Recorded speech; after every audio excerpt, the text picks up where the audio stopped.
Hello friend, कैसे हैं आप लोग। तो आज की क्लास में हम बात करने वाले हैं सीयूईटी के हिस्ट्री के सिलेबस के बारे में बात करेंगे जो 2023 से रिलेटेड क्वेश्चन आने वाले हैं। और वो कौन कौन से टॉपिक से आएंगे, कैसे कैसे क्वेश्चन आएंगे, और जो टॉपिक होगा वो हिस्ट्री के कौन कौन से चैप्टर से लिए जाएगा। आज हम इसी टॉपिक पे विस्तार से बात करेंगे। तो आइए चालू करते हैं आज के सीयूईटी हिस्ट्री सिलेबस के बारे में। आइए देखते हैं इसके पहले टॉपिक के बारे में। देखो, पहले टॉपिक से यदि बात करते हैं तो हमारे पास जो क्वेश्चन आने वाला है वो आएगा हमारे पास हड़प्पन आर्कियोलॉजी से आएगा। हड़प्पन आर्कियोलॉजी से आपके क्वेश्चन बड़े स्तर पर पूछे जाएंगे। आइए देखते हैं इसके बारे में। तो देखो, कहता है क्या, यहाँ से कहाँ कहाँ से क्वेश्चन आ सकते हैं। तो सबसे पहला तो आएगा कि यहाँ के शहरी केंद्रों से आ जाएगा। यदि हम बात करते हैं हड़प्पा के शहरी केंद्रों के बारे में तो आपको पता ही है कि मोहनजोदाड़ो से आ जाएगा आपका क्वेश्चन। मोहनजोदड़ो किस प्रकार का शहर था, यहाँ की विशेषताएं क्या थी, जैसे कि जल नियोजन की विशेषता हो गई। इसके साथ साथ देखा जाए तो यहाँ पर नगर नियोजन की विशेषता हो गई। इसके साथ साथ देखा जाए यहाँ पर तो गृह स्थापत्य की विशेषता हो गई। ऐसे कुछ जानकारी यहाँ से बड़े स्केल पर पूछे जा सकते हैं। इसके बारे में जो आपको टॉपिक मिलेगा वो 3 और 4 जो टॉपिक है उसमें इसके बारे में विस्तार से बताया गया है। फिर कहेगा कि ये जो हड़प्पन सभ्यता है इसकी कहानी के बारे में, जैसे कि हड़प्पा सभ्यता की खोज कब हुई, किसने की, इसकी जानकारी प्राप्त करने के लिए कौन कौन से थिंकर्स है, मतलब कि जो पुरातात्विकविद थे वो कौन कौन से थे। जैसे कि जेम्स आपके यहाँ पर थे, आर एम व्हीलर थे, रखालदास बनर्जी थे। ऐसे कुछ लोगों के बारे में आपसे पूछा जाएगा। इन सभी के बारे में बताना पड़ेगा कि वो कैसे कैसे इसकी खुदाई करते हैं, कैसे इसके बारे में ढूंढने का काम करते हैं, उनके द्वारा ढूंढी गई कौन कौन सी चीजें थी, किन किन आधार पर उन्होंने ढूंढा, उन्होंने खुदाई किस आधार पर की। जैसे कि यहाँ पर दो लोगों ने अलग अलग खुदाई की थी। इन्होंने पहला जो खुदाई किया था वो हॉरिजॉन्टल था, दूसरा वर्टिकल था। इस प्रकार से इन्होंने खुदाई किया ताकि यहाँ पे पाए गए अवशेषों को हम अच्छे तरीके से ढूंढ सके। ऐसे टॉपिक से यहाँ पे क्वेश्चन पूछने की संभावना ज्यादा है। अगला आएगा यहाँ पर कि एक प्रमुख स्थल पर पुरातात्विक रिपोर्ट, मतलब कि यहाँ पर जो हमें पुरातात्विक स्थल प्राप्त किए गए थे उनके ऊपर क्या क्या जानकारी दी गई थी, किस प्रकार की जानकारी दी गई थी, इसके बारे में विस्तार से क्वेश्चन पूछने की संभावना है। इसके साथ ही आएगा कि हमने, मतलब कि जो पुरातात्विद थे उन्होंने इसके खोज करने के लिए किन किन चीजों का उपयोग किया और कैसे किया। जैसे कि मनके का इस्तेमाल किया था। इसके साथ यहाँ पर पाए गए विशाल स्केल के या बड़े बड़े स्तर पर अन्नागार थे या विशाल भंडार थे। इसके साथ यहाँ पर बहुत बड़े बड़े पब्लिक बाथ टब थे जिसका इस्तेमाल यहाँ के लोगों ने पूजा पाठ के लिए किया गया था। ऐसे कुछ चीज़ों से क्वेश्चन आ सकते हैं आपके। और दूसरा आएगा इतिहासकार से कि कौन कौन से इतिहासकार थे यहाँ पर जिन्होंने यहाँ की खोज की थी, इसकी खोज करने में महत्वपूर्ण भूमिका निभाई थी। ऐसे कुछ बेसिक लोगों से क्वेश्चन पूछने की संभावना इस बार ज्यादा है। चलते हैं नेक्स्ट टॉपिक के बारे में। तो देखो, नेक्स्ट टॉपिक से जो क्वेश्चन आने वाला है वो हमारा आएगा यहाँ पर इकोनॉमिकल हिस्ट्री के बारे में एंड पॉलिटिकल हिस्ट्री के बारे में आपसे क्वेश्चन पूछा जाएगा। जैसे कि यहाँ पर मौर्य काल से लेकर के गुप्त काल तक की पॉलिटिकल और इकोनॉमिकल हिस्ट्री के बारे में पूछा जाएगा कि मौर्य काल की राजनीतिक व्यवस्था कैसी थी, उनकी कितनी राजधानियाँ थी, कहाँ कहाँ राजधानियाँ थी, क्यों बनाए गए थे, कहाँ कहाँ बनाए गए थे। आर्थिक स्थिति की बात करते हैं तो इन लोगों ने अपने इतने बड़े साम्राज्य को चलाने के लिए पैसे कहाँ से आया करते थे, कैसे आया करते थे, यहाँ से क्वेश्चन आ सकते हैं आप लोगों के। अगला है खोज की कहानी। जैसे कि यहाँ पे पता चल जाएगा कि शिलालेख और लिपि की व्याख्या की गई। तो यहाँ पे कितने प्रकार के शिलालेख पाए गए थे। मौर्य काल में यदि बात करते हैं तो अशोक के टाइम में हमें 3 प्रकार के शिलालेख पाए गए थे, महाअभिलेख, लघु अभिलेख और स्तंभ शिला अभिलेख पाए गए थे। इससे हमें वहाँ के राजनीतिक और आर्थिक इतिहास के बारे में जानकारी समझ में आती है कि वहाँ पर किस प्रकार के सोसाइटी में नियम और कानून का प्रचलन बढ़ा। अशोक के अभिलेख और गुप्त काल के कुछ भूमि अनुदान के बारे में जानकारी आ सकती है यहाँ पर कि गुप्त काल के समय में भूमि को किस प्रकार से अनुदान में दिया गया था, यहाँ पर खेती करने के लिए, राज्य के विकास के लिए। इसके साथ साथ यहाँ पर आएगा कि इतिहासकारों के द्वारा अभिलेखों की व्याख्या किस प्रकार से की गई। उन्होंने इतिहास की समझ को बढ़ावा देने के लिए, परखने के लिए इतिहास को किस प्रकार से व्याख्या किया और समझाने का काम किया। यहाँ से ऐसे क्वेश्चन आपके आने की संभावना है। यदि बात करते हैं तीसरे टॉपिक के बारे में तो तीसरे टॉपिक से जो आपका क्वेश्चन आएगा वो आएगा महाभारत काल से क्वेश्चन आ सकते हैं आपके। जैसे कि इसमें कौन कौन से नस्ल के लोग थे, किस वर्ग के लोग थे, रिश्तेदारी, लिंग सहित सामाजिक इतिहास के मुद्दे पर। जैसे कि यहाँ के समाज की बात करते हैं तो यहाँ पर आपको पता है जो गोत्र था, गोत्र से संबंधित यहाँ से क्वेश्चन आ सकते हैं आपके कि गोत्र का निर्धारण किस प्रकार से किया गया था। यहाँ पर स्त्री के गोत्र और पुरुष के गोत्र को किस प्रकार से डिसाइड किया गया था, इसके बारे में क्वेश्चन आने की संभावना है। अगला यहाँ पे जो टॉपिक पूछा जाता है वो है महाभारत का प्रसारण और प्रकाशन, मतलब कि इसको कब फैलाया गया, उसके बारे में कब किताबें लिखी गई और कब फैलाने का काम किया गया, किसने लिखा, कब लिखा, किस समय में लिखा गया, ये भारत के किस हिस्से के बारे में जानकारी देता है। ऐसे क्वेश्चन यहाँ पर आने की संभावना है। हम इसी चैनल पर आगे आने वाले टाइम में इसके जितने भी टॉपिक है उसको एक्सप्लेन करेंगे और इसके साथ साथ इसके एमसीक्यू को भी इसमें डालने का काम करेंगे। ज़्यादातर हमारा फोकस यही होगा कि हम ज़्यादा से ज़्यादा एमसीक्यू को कवर कर सके। तो इसको देखने के लिए आप हमारे साथ बने रह सकते हैं ताकि हम इससे संबंधित और भी कई सारी वीडियो आपके लिए ला सके। अगला आ सकता है हमारे पास क्या, महाभारत से यहाँ पर ये दर्शाता है कि इतिहासकारों के द्वारा इसका उपयोग कैसे किया गया। तो आपको पता ही है कि जो महाभारत था वह एक्चुअल में पिता का प्रभाव समाज में किस प्रकार से स्थापित किया गया, इसके बारे में बताने की पूरी पूरी ये चेष्टा करता है कि समाज में किस प्रकार से पुरुषों का वर्चस्व ज़्यादा था। और जो यहाँ पे लड़ाई लड़ी गई वो ना केवल महिलाओं को लेकर के, स्त्री को लेकर के, बल्कि यहाँ पर लड़ी गई लड़ाई का जो मुख्य मुद्दा था वो पिता के या फिर पुत्र के या फिर पुरुष समाज के वर्चस्व को कैसे दोबारा से स्थापित कर सके, इसको लेकर के ये लड़ाई लड़ी गई थी। तो ये भी कहीं ना कहीं इसके बारे में बताने का काम करता है। अगला जो हमारे पास टॉपिक है वो फोर्थ टॉपिक है। यहाँ से जो आपके पास क्वेश्चन आने की संभावना है, कौन कौन से टॉपिक से क्वेश्चन आएंगे। तो पहला तो आएगा आपका वैदिक धर्म से क्वेश्चन आएगा, जैन धर्म से क्वेश्चन आएगा, वैष्णववाद, इसके साथ साथ शैव से आएगा। इन सभी के बारे में संक्षिप्त समीक्षा से आएगा, जैसे कि वैदिक धर्म के बारे में, जैन धर्म के बारे में, इसका उदय कैसे हुआ, किस प्रकार से फैला, वैष्णव संप्रदाय, शैव संप्रदाय, जैसे कि अलवार नैनार जो हमने पढ़े थे, तो अलवार और नैनार से यहाँ से क्वेश्चन आ सकते हैं आपके। सूफी संतों से क्वेश्चन आ सकते हैं आपके। यहाँ से क्वेश्चन आने की संभावना लगातार बनी रहती है। जैसे कि यहाँ पे लिखा गया है यहाँ पर कि बुद्धिज्म, जैसे कि सांची स्तूप के बारे में ज्यादातर क्वेश्चन पूछने की संभावना रहेगी। इसमें एक टॉपिक आता है क्या, बौद्ध धर्म पर ध्यान केंद्रित करना। बौद्ध धर्म का विकास कब हुआ, कहाँ हुआ, कैसे हुआ, इसको किसने फैलाया, कहाँ कहाँ फैलाया, फैलाने में किन लोगों की महत्वपूर्ण भूमिका थी, फैलाने के लिए एक बड़े व्यक्ति की पद को स्थापित किया गया था जिसे महामात्य कहते हैं। ऐसे कई सारे टॉपिक से क्वेश्चन पूछने की संभावना यहाँ से काफी ज्यादा है। अगला यहाँ से आएगा कि सांची के स्तूप, सांची के स्तूप की खोज कहाँ से होती है, अमरावती से होती है, आपका यहाँ से भोपाल से हो जाती है। लेकिन यहाँ इसको संरक्षण देने में किन किन लोगों ने महत्वपूर्ण भूमिका निभाई, कहाँ कहाँ निभाई, किस प्रकार से इसको संरक्षण दिया गया, स्तूप किसे कहते हैं, जो स्तूप बनाए गए थे इस स्तूप के ऊपर जो आपके डायग्राम होता है, हर्मिका होती है, मुंज होता है, इसको किसे कहते हैं, डायग्राम से संबंधित क्वेश्चन आ सकते हैं आप लोगों के। अगला कहता है सांची की मूर्तियों का पुनरुत्पादन चर्चा, जिन तरीकों से मूर्तिकला की व्याख्या की गई थी और इतिहासकार बौद्ध धर्म के इतिहास के पुनर्निर्माण के लिए अन्य स्रोत, मतलब कि बौद्ध धर्म को दोबारा से कैसे स्थापित किया गया, कैसे स्थापित किया गया, स्थापित करने के लिए किन किन चीज़ों की हमने व्याख्या की, सोर्स का इस्तेमाल किया। यहाँ से क्वेश्चन आने की संभावना आपकी बढ़ सकती है। इसी के साथ देखो नेक्स्ट पॉइंट में कहता है क्या, पांचवें पॉइंट में, पांचवा पॉइंट जो चालू होता है वो होता है मीडिएवल सोसाइटी के बारे में। इसमें जो ट्रैवलर्स आए थे उनके बारे में, उनके अकाउंट्स के बारे में, क्या क्या चीज़ें उन्होंने की थी, जैसे कि सामाजिक और सांस्कृतिक जीवन की रूपरेखा मिडिवल टाइम में कैसा था। तो आपको पता है कि यहाँ पर बड़े स्केल पर यदि आप देखेंगे तो आपको समझ में आ जाएगा कि यहाँ पे बड़े बड़े स्केल पर मुगलों का भारत में आगमन हो रहा था। मुगलों का आगमन होने से भारत के अंदर जो सामाजिक और आर्थिक परिवर्तन थे वो बढ़ रहे थे। सामाजिक और आर्थिक परिवर्तन के साथ साथ यहाँ के राजनीतिक बदलाव भी देखने को मिल रहे थे। तो ऐसे कई सारे जो बदलाव हो रहे थे उनके बारे में बात कर रहे हैं। इसको लेकर के यात्रियों ने किस प्रकार के लेख लिखे, तो यहाँ पे कौन कौन से यात्री आए थे। यहाँ पे देखा जाए तो इब्न बतूता आया था, देखो लिखा भी गया है, Alberuni, Ibn Battuta, Bernier, Francois Bernier का पूरा नाम था। ये लोग आते हैं यहाँ पर अपनी किताबें लिखते हैं। वो लोग किताब लिखने के साथ साथ पूरे इंडिया का और विश्व भ्रमण करते हैं, वहाँ से कुछ समझ करके आते हैं, सीख करके आते हैं, फिर उसको यहाँ पर इम्प्लीमेंट करते हैं और देखते हैं कि वहाँ की और यहाँ की सामाजिक व्यवस्था में कितना अंतर है, किस प्रकार का अंतर है, उसको लिखने का काम करते हैं। उनके लेखन की कहानी की बात करते हैं तो उन्होंने कहाँ यात्रा की, क्यों यात्रा की, उन्होंने क्या लिखा, किसके लिए लिखा, इस पर चर्चा किया गया। जैसे कि आपको पता होगा कि इब्न बतूता, अलबरूनी, बर्नियर, इन सभी लोगों ने अपनी अलग अलग किताबों का नाम लिखा, रिहला लिखा गया। ऐसे किताबों के अंदर उन्होंने किसी खास देश के बारे में विस्तार से बताने का काम किया।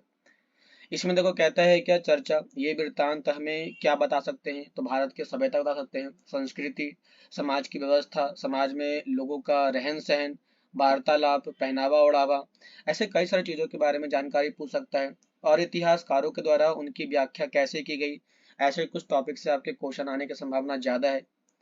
इसी में देखो कहता है क्या, देखो एक चीज तो ध्यान में देना आपके लिए बहुत जरूरी है कि जो आपके क्वेश्चन पूछे जा रहे हैं आपके पढ़े गए टॉपिक से ही क्वेश्चन पूछेंगे, लेकिन कुछ खास टॉपिक है जहां से ज्यादा क्वेश्चन पूछने की संभावना है, तो केवल आपको उसको फोकस करना है।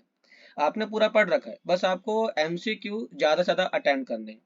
आपको ये देखना है कि आप एमसीक्यू कितना कर पा रहे हो, कितना नहीं कर पा रहे हो। आप एक टाइमिंग फिक्स कीजिए 2 घंटे का, देखिए कि आप 2 घंटे में कितने क्वेश्चन सॉल्व कर पाते हैं, नहीं कर पाते हैं। उसके बेसिस पर आप समझ जाएंगे कि आपको कितनी और तैयारी करनी है और कितनी और तैयारी नहीं करनी है। इसको लेकर के आप यहाँ पे काम कर सकते हैं। देखो नेक्स्ट टॉपिक हमारा जो आता है उसमें आपका जाता है क्या, भक्ति सूफी ट्रेडिशन के बारे में क्वेश्चन आ सकता है। जैसे कि इस अवधि के दौरान धार्मिक विकास की रूपरेखा, कौन कौन से धार्मिक विकास हो रहे थे। तो आपको पता होगा यहाँ पर बड़े स्केल पर देखा जाए तो इस्लाम धर्म, सिख, ईसाई, जैसे कि हिंदू धर्म में भी विस्तार हो रहे थे। भक्ति सूफी संतों के विचार और प्रथाएं, तो इनके विचार क्या थी, प्रथाएं क्या थी। इन लोगों ने अलवार नैनार के साथ साथ तो हमने यहाँ पे ये भी देखा था कि ये लोग ऐसे ट्रेडिशन को फॉलो करते थे जो किसी किताबों में नहीं लिखा गया था, बल्कि इन लोगों ने उन चीजों को फॉलो किया जो अपने वातावरण से, समाज से सीखने का काम किया था, इन्होंने उसको फैलाने का काम किया था।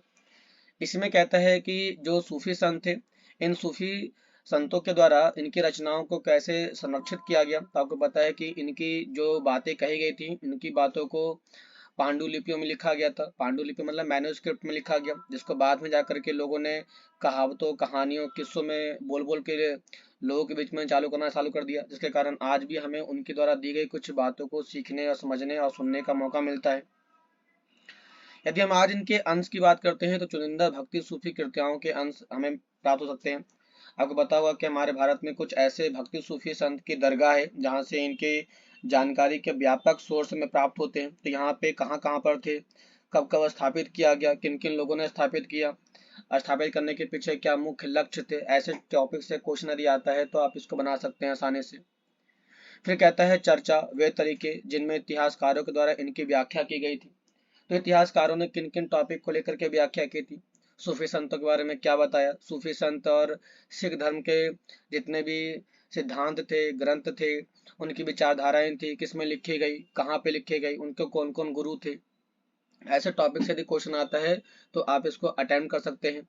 इस टॉपिक से कुछ हम एमसीक्यू तैयार करेंगे आपके एनसीईआरटी कॉपी के बेस से, और जो पिछले साल पूछा गया है हम उसको जोड़ करके क्वेश्चन देखेंगे और ट्राई करेंगे कि हम आपके ज़्यादा से ज़्यादा क्वेश्चन को सॉल्व कर सके और आपको अटेम्प्ट करने के लिए क्वेश्चन दे सके।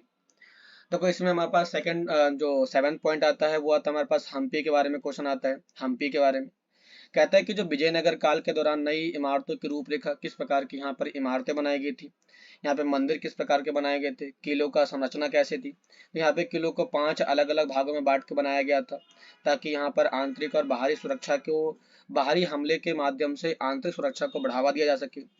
यहाँ पर सिंचाई के लिए किस प्रकार की व्यवस्था की स्थापना की गई थी। तो आपको पता है कि जो साउथ इंडिया का जो पार्ट था, यहाँ पर बड़े स्केल पर हमने नहरों का जाल बिछा रखा था।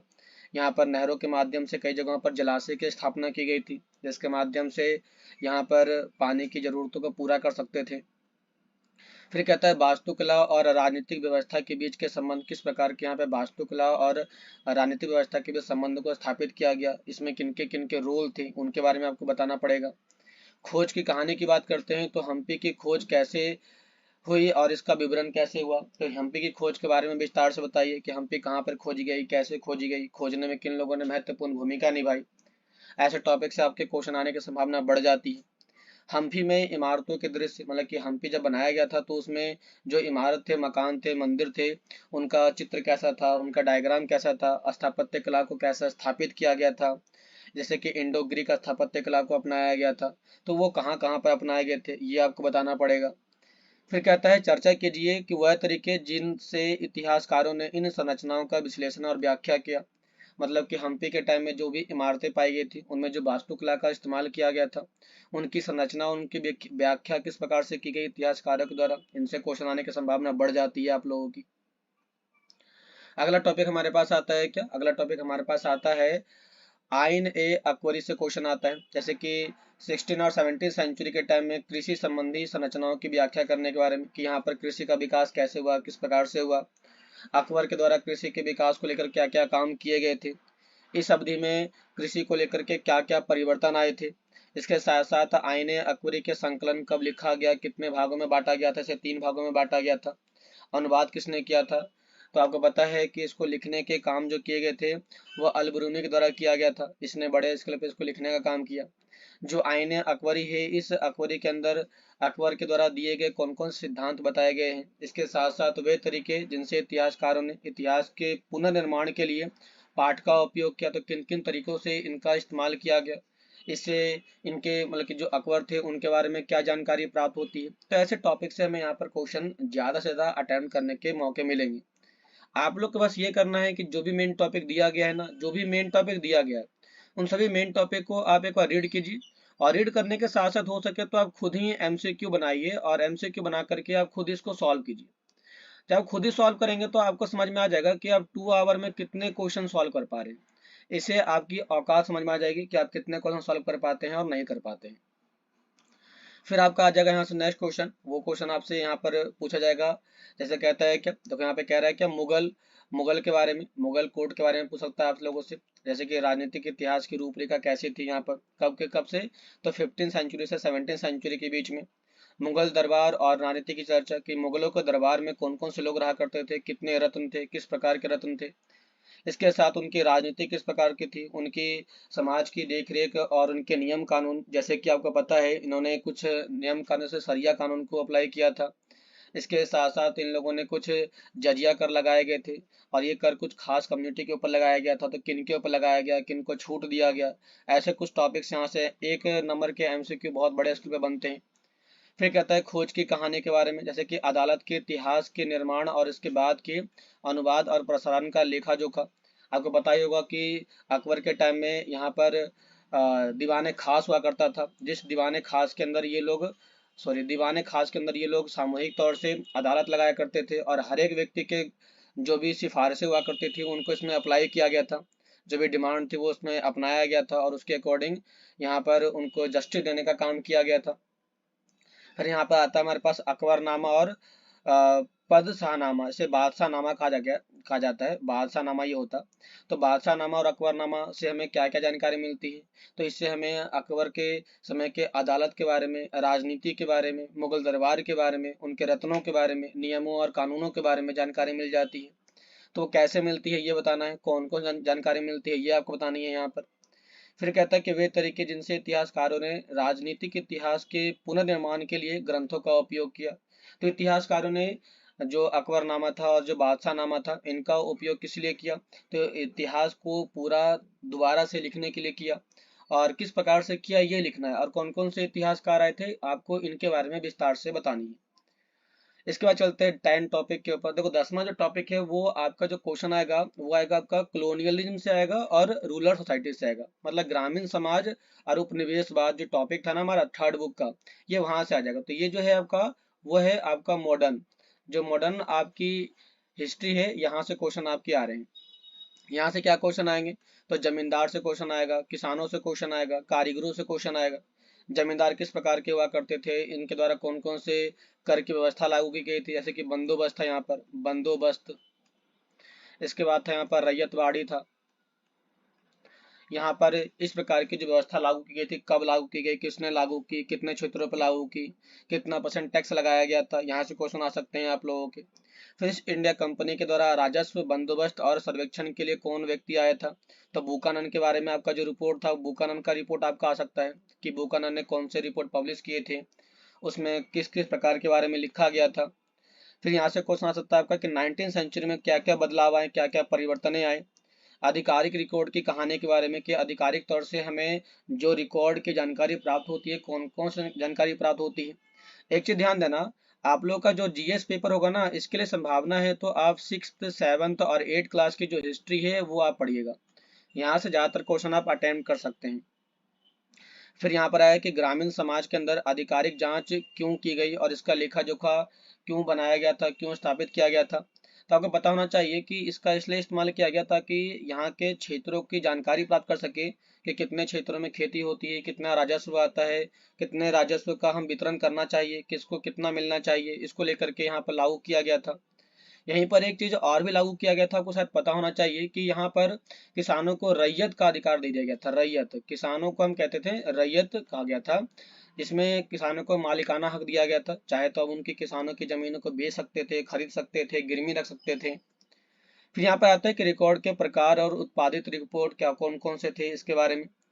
फार्मिंग सॉरी फर्मिंगर की सॉरी कनिंघम की जो 5वीं रिपोर्ट थी उनसे, और फ्रांसीसी बुकानन के बारे में, इनके बारे में लिखिए। और डेक्टन की जो रिपोर्ट थी, दंगे रिपोर्ट, वो क्या रिपोर्ट थी, क्या दिया गया था उस रिपोर्ट में। तो यहाँ से क्वेश्चन आपके एमसीक्यू ज्यादा बनेंगे। ये टॉपिक बहुत ही इंपॉर्टेंट है और संभावना है कि ये पूरा का पूरा चैप्टर ही आपके एमसीक्यू के लिए बहुत ही इंपॉर्टेंट रहने वाले। तो संभावना है तो ज्यादा इसको आप प्रिपेयर कीजिएगा।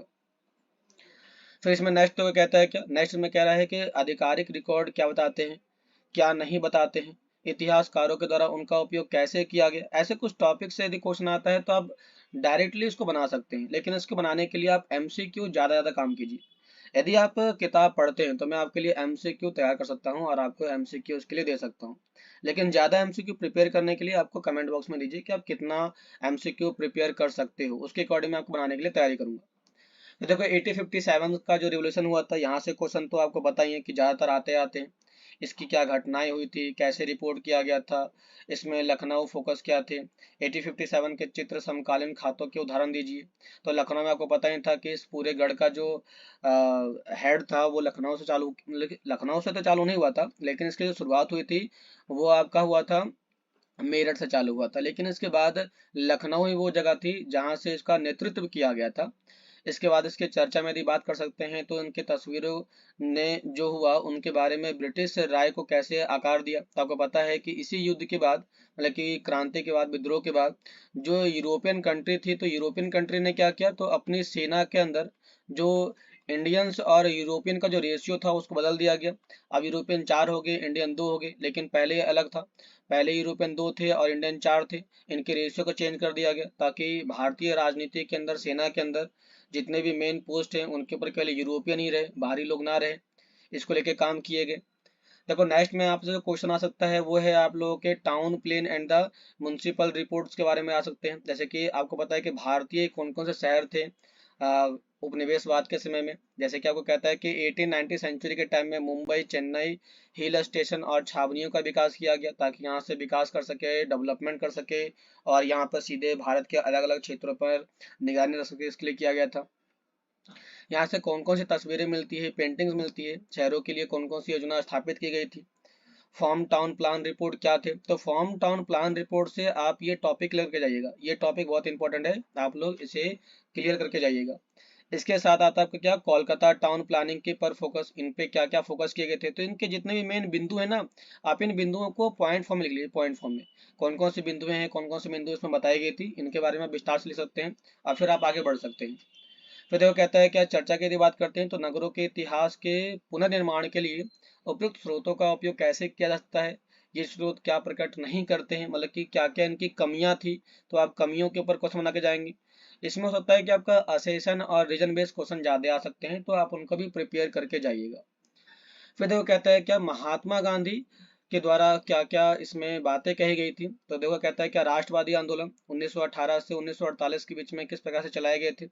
लेकिन ये जो चलाने की बात करते हैं ये आपका 1917 चालू हो जाता है। जैसे कि चंपारण जो हुआ था, तो चंपारण आंदोलन से आप इसकी शुरुआत कर सकते हैं। चंपारण हुआ था, खेड़ा हुआ था, इसके बाद अहमदाबाद हुआ था। इसके बाद यदि देखा जाए तो यहाँ पर बड़े स्केल पर फिर इसमें 1919 की यदि बात करते हैं तो जलियांवाला बाग हुआ था, खिलाफत मूवमेंट हुए थे। ऐसे कई सारे इन्होंने काम किए थे। 1931 के महात्मा गांधी की बात करते हैं तो गांधी और इरविन पैक्ट हुए थे, जिसमें 3 गोलमेज सम्मेलन हुए थे। इन तीनों गोलमेज सम्मेलन की क्या डिमांड थी, तो 14 डिमांड इसमें की गई थी। इनके बारे में आप बताइए। अंग्रेजी और भारतीय भाषा के समाचार पत्रों के बारे में, कौन कौन से समाचार पत्र छापे गए थे, किसने छापे थे, कौन टाइम था, किस भाषा में छापा गया, ये बहुत इंपॉर्टेंट है। तो यहाँ पर दो चीजें, पहला तो नाम कि किसने छापा था, पेपर का नाम कि कौन सा पेपर छापा गया था, दूसरा डेट कब छापा गया था, तीसरा लैंग्वेज कि कौन से लैंग्वेज में छापा गया था, दूसरी बात क्या है, प्लेस कहाँ पर छापा गया था। तो इन सभी चीजों को आप इसमें आइडेंटिफाई करेंगे। यहाँ से क्वेश्चन डायरेक्टली बनते हैं आप लोगों के। फिर कहता है क्या समाचार पत्र किस प्रकार इतिहास का स्रोत हो सकती है। सिंपल सी बात है कि जो समाचार पत्र होते हैं वो बताते हैं कि किसी खास समय पीरियड में क्या क्या हुआ था, क्या क्या नहीं हुआ था। तो यहाँ पे बात करता है क्या समाचार पत्र की जो विशेषता थी उस विशेषता के बारे में बताइए कि समाचार पत्र की क्या क्या विशेषताएं देखने को मिल जाती है। फिर आगे हमारे पास आता है क्या, हमारे पास आगे आता है कि partition through the oral source. तो पार्टीशन होने के बाद हमारे पास क्या क्या सोर्स की जानकारी मिल जाती है। तो कहता है कि 1940 के दशक का इतिहास किस प्रकार का था। तो आज़ादी के समय के इतिहास के बारे में इसमें बात कर रहा है। संविधान की रचना की गई, साइमन कमीशन आया, उसकी रिपोर्ट आई, उसमें हमने कई सारे दंगे फसाद हमारे भारत में किए गए। फिर हमने कई सारे मूवमेंट आंदोलन चालू किए गए, इन सभी आंदोलन के बारे में बताइए। इसमें राष्ट्रवाद को लेकर क्या काम किए गए, सांप्रदायिकता को लेकर के क्या क्या हमारे भारत में व्यापक स्तर पर प्रभाव पड़ते हैं, विभाजन कैसे होता है, पंजाब और बंगाल का विभाजन कैसे हुआ था। आपको पता है कि 1905 के टाइम में बंगाल दो भाग में बट चुका था, आपका ईस्ट बंगाल और आपका वेस्ट बंगाल में बदल चुका था। तो ये लॉर्ड कर्जन के टाइम में हुआ था। क्यों किया गया, कैसे किए गए, इनके क्या कारण थे, इस पर चर्चा कीजिए आप लोग, थोड़ा सा इसका नोट्स प्रिपेयर कीजिए आप लोग। फिर यहाँ पे कहता है क्या विभाजन का अनुभव करने वालों की मौखिक गवाही किस प्रकार से उन्होंने इसके बारे में बताया, व्याख्या किया, किन किन रूपों में देखने को मिल जाता है हमें। वे तरीके जिनसे घटना के इतिहास को फिर से बनाने के लिए इनका विश्लेषण किया गया, तो कैसे किया गया, उन्होंने इतिहास को किस प्रकार से लिया, कैसे समझाने का काम किया। यहाँ से क्वेश्चन आप क्या आ सकते हैं। लास्ट में कहता है कि the making of the constitution, संविधान को कैसे लिखा गया, बनाया गया। संविधान को बनाने में कितने टाइम लगे, तो 2, 11, 18, मतलब 2 साल, 11 महीने और 18 दिन का समय लग गया। बनाने में कौन कौन सी चुनौतियां आई, कितने बैठक किए गए, कौन कौन सी समितियां स्थापित की गई, उनके बारे में लिखिए आप लोग। स्वतंत्रता और नए राष्ट्र के राज्य की स्थापना कैसे हुई। तो आज़ादी के समय में हमारे पास भारत के पास 14 राज्य और 6 यूटी थी। इसके बाद हमने 1953 में स्टेट रीऑर्गेनाइजेशन कमीशन बनाया गया था, जो 1956 में बनकर तैयार होता है। इसमें भारत को भाषा के आधार पर अलग अलग चीज़ों के आधार पर बांटा गया था। संविधान का निर्माण कब होता है, तो इसका निर्माण जो होता है वो 26 नवंबर 1949 को बनकर तैयार हो जाता है। फिर हम इसे 26 जनवरी 1950 को लागू कर देते हैं। तो ये डेट बहुत इंपॉर्टेंट है, किसने किया, कब किया, इसके प्रथम अध्यक्ष कौन थे, इसके साथ साथ इसके सलाहकारी अध्यक्ष कौन थे, संविधान सभा के अध्यक्ष कौन थे। यहाँ से क्वेश्चन आपके आने की संभावना बढ़ जाती है। संविधान सभा में जब बहस होते हैं वो बहस कैसे हुए, कौन कौन से लोगों ने पार्टिसिपेट किया, बहस से क्या क्या चर्चाएं निकली, उसमें क्या क्या प्रकट किया गया, उनका विश्लेषण कैसे किया गया, किन किन टॉपिक के ऊपर, मुद्दों के ऊपर बहस करने को लेकर के बढ़ावा दिया गया। तो यहाँ से क्वेश्चन के आने की संभावना ज्यादा, और ये भी एक बहुत ही मोस्ट इम्पॉर्टेंट टॉपिक में से एक आपका आता है। तो इसके क्वेश्चन आंसर आने की संभावना भी ज्यादा है। तो यहाँ से आप लोग इस टॉपिक को क्लियर कर सकते हैं। तो क्लास आज के लिए इतना ही। या वो कैसा लगा जरूर बताइए, और वीडियो को लाइक से सब्सक्राइब जरूर करें। तो मिलते हैं नेक्स्ट क्लास में कुछ क्वेश्चन आंसर एमसीक्यू के साथ। आज के लिए इतना ही, धन्यवाद।